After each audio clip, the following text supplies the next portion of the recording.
Thank you for joining my channel. In my channel, I will teach you some Uzbek, mostly for the A1 level. Today we're going to have our next lesson, lesson 4. And in this lesson, I would like to talk to you about the verb need, which in Uzbek is kerak, and how it works. Uh, so, for example, in English, as you know, we just use subject, verb, object, and in Uzbek, we use subject, object, verb.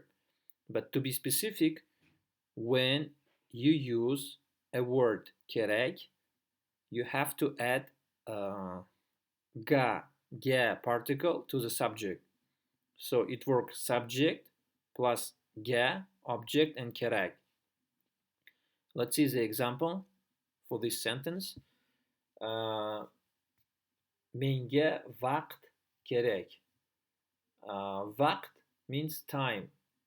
So in English, I need time. I didn't say I need some time because we don't have article and in Uzbek, so I just try to keep it simple even in English. So I say menga vaqt gerek. So I need time. The next example is unge pul gerek. He needs money.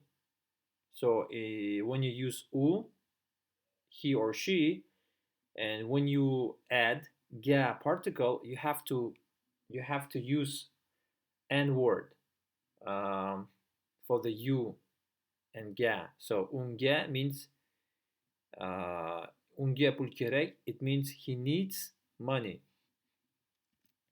And the next one is ularga mashini gerek. They need a car. So for example, if you say ular mashini gerek, it would sound very, very wrong. You know, it's a horrible mistake. So you just have to say to whom.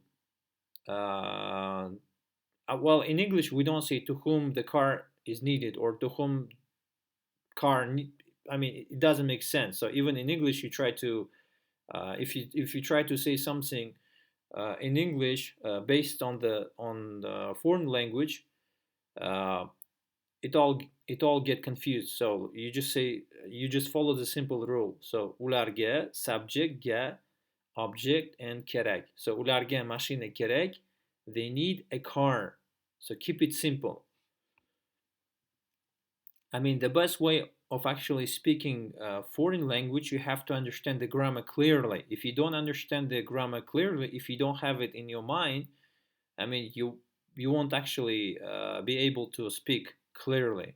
So in clear mind, clear thoughts, in clear thoughts, there is a clear speech, and all the clarity actually comes from the clear grammar structure. You have to understand this grammar structure in a very simple way and keep it in this way. So ularga mashine kerek, it means they need a car.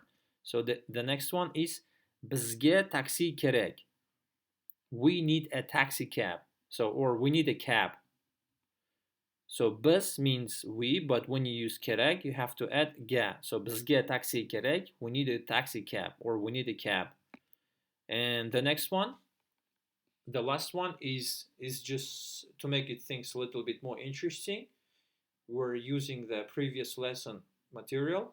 So for example, as you know, me is used to make a question sentence, like in English do or does or did. So in this example, sizge sim kartı gerek mi? It means, do you need a SIM card?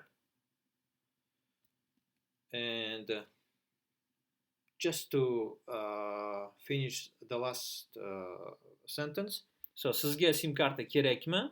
Sizge SIM kartı gerek mi? Do you need a SIM card? You just say ha menga SIM kartı gerek. Yes, I need a SIM card. So in Uzbek, actually, even it's written ha, but usually like in Tashkent or in Tashkent region or in some other places of Uzbekistan, some people say ha and some people say he. So like he menga sim kartı gerek. So not to sound awkward, it's better to say he menga sim kartı gerek, which is yes, I need a SIM card. So this is a small dialogue. And the last word, which is really useful as well, kurshkunche.